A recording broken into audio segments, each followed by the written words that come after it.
Tenth वाला YouTube channel पर आपका स्वागत है।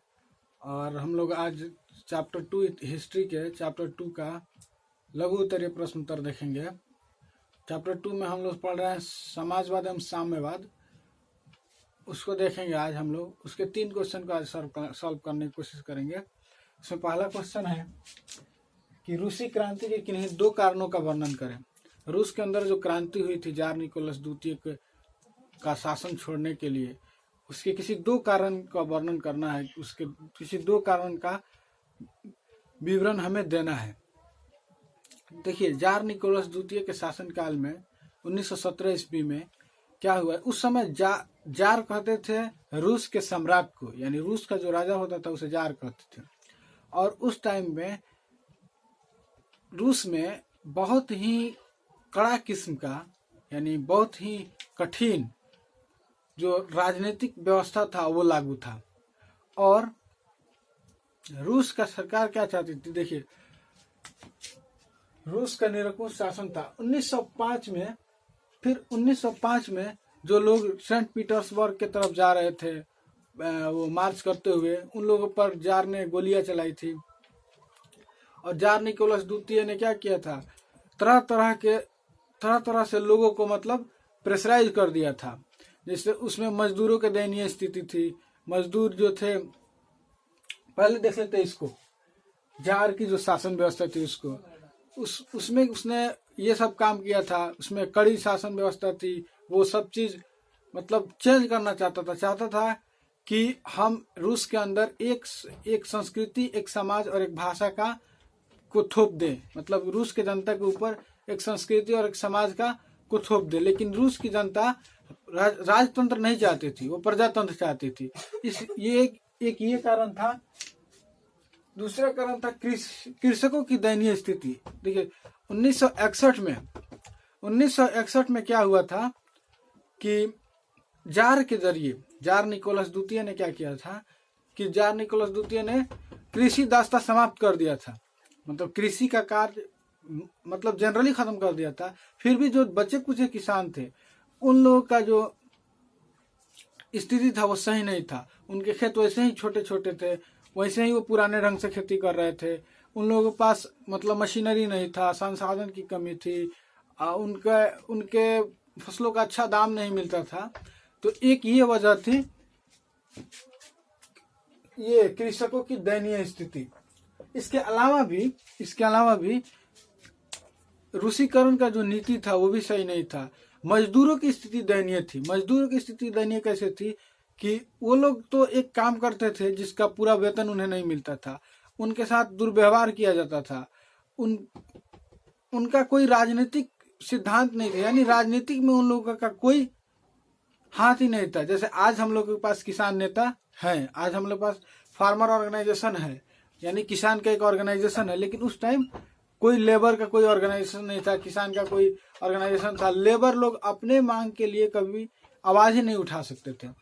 तो ये सारा चीज। तीसरा आप ये भी लिख सकते हैं कि मजदूरों की दयनीय स्थिति, मजदूरों की दयनीय स्थिति, हालात।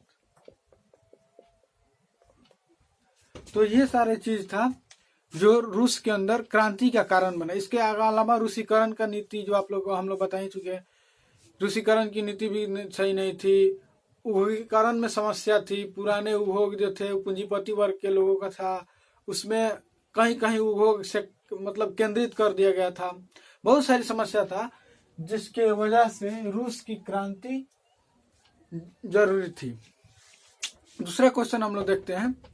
दूसरा क्वेश्चन है, रूसीकरण की नीति क्रांति हेतु कहाँ तक उत्तरदायी थी। यानी रूसीकरण का जो नीति बनाया गया था, जो रूसीकरण रूस में किया गया था, वो क्रांति हेतु, उसमें क्रांति का कितना बड़ा हाथ था। मैंने उस नीति के वजह से उस नीति के कारण क्रांति कैसे हो गई।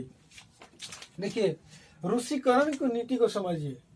रूस में जार निकोलस द्वितीय ने क्या किया था कि उसमें सारे लोगों पर जनरली रूसीकरण का नीति, यानी देश के अंदर एक समाज, एक संस्कृति, एक लोग और एक धर्म, एक भाषा, को थोपना चाहता था।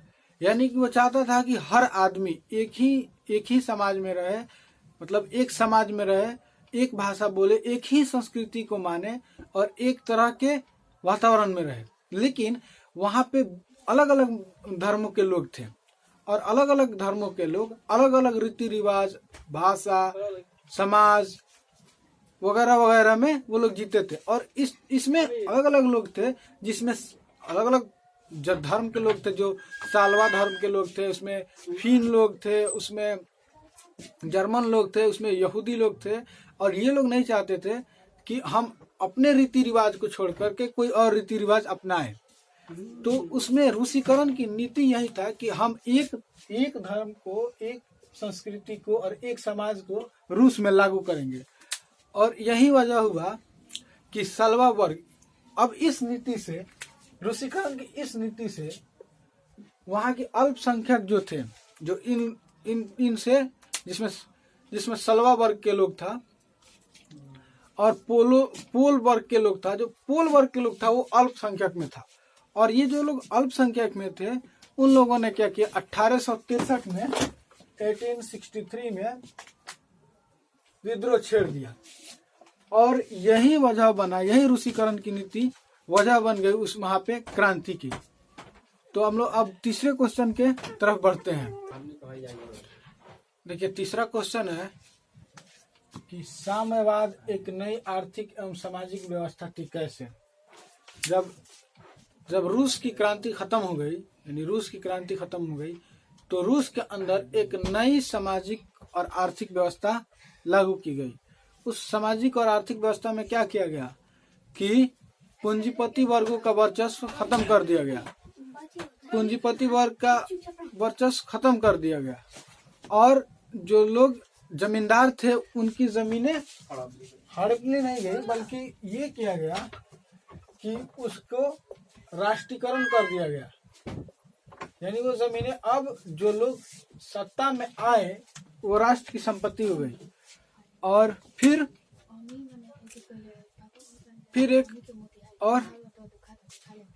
एक सामाजिक व्यवस्था, उसमें एक चीज हुई कि उसके बाद संविधान बनाया गया। संविधान बनाया गया और संविधान के अकॉर्डिंग लोगों का कामकाज भी दिया गया। यानी एक वर्गहीन समाज बनाएगी जिसमें कोई वर्ग नहीं था, सारे लोग बराबर हो गए। और फिर लोगों को जो मेहनत मजदूरी जो लोग करता था उनकी जो मतलब जायज जो उनकी रकम होती थी, जो कमाते थे, उतना पैसा दिया जाने लगा। यानी कि रूसी क्रांति के बाद टोटल चीज को एकदम परिवर्तन कर दिया गया, जिसमें नई सामाजिक व्यवस्था बनाया गया, वर्गहीन समाज को की स्थापना की गई, एक नई आर्थिक नीति लागू किया गया। आर्थिक नीति क्या है कि जो लोग दबे कुचले थे उनको सरकार की तरफ से या राजा की तरफ से कुछ मदद मिलना शुरू हो गया। जार निकोलस द्वितीय के शासनकाल में ऐसा नहीं था। जार निकोलस द्वितीय ने जो शासन व्यवस्था बनाई थी, राजशाही शासन व्यवस्था, उसमें तो खुद गलत लोग ही शामिल थे। और वो जार निकोलस द्वितीय में क्या था, वो अपने ही इच्छा की पूर्ति के चलते जनता को नहीं देखता था। लेकिन जब ये व्यवस्था बदल गया तो वहां पे संविधान लाया गया, जो संपत्ति बच गई, जो मतलब आज जैसे हमारे देश की जो संपत्ति है वह गवर्नमेंट के हाथ में, यानी राष्ट्रीयकरण कर दिया गया। सेम उसी तरह वहां भी जो संपत्ति बच गई थी, मतलब जो संपत्ति राजा के हाथ में थी या सरकार के हाथ में थी, उसका राष्ट्रीयकरण कर दिया गया। यानी वो संपत्ति अब राष्ट्र की हो गई। पहले पूंजीपति वर्ग की होती थी, अब राष्ट्र की हो गई। तो रूसी क्रांति के बाद यही सारा परिवर्तन हमें देखने को मिलता है। आज के लिए बस इतना ही। मिलते हैं नेक्स्ट वीडियो में नेक्स्ट क्वेश्चन के साथ। तब तक के लिए थैंक यू।